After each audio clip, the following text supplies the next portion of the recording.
Alright, let's show you how to connect your lawnmower battery here. Seems pretty straightforward, but there's one little caveat that might trip you up.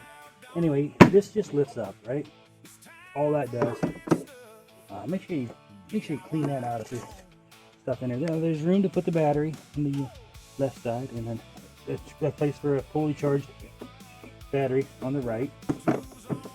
Take a battery, put it upside down, so that you can see those grooves there, right? Those grooves go down, and she's gonna slide right into there. And don't just drop her in like that, because then she won't start. Push the button, will pull back, and she won't start. So those grooves are going to slide right underneath these grooves here, and the battery is going to connect to these prongs, of which you can see right there, there's space for the prongs to go. So when you put it in, if you just drop it like that, it might start. That's how much you click. Yep, you click. Okay. A lot of times though, you put it in, it's not all the way in.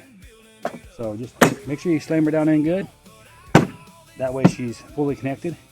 If she's not starting for you, chances are that's not all the way in. Or it's dead, so click your button to check it to see if she's full, or see if she has power. And then make sure she gets all the way in.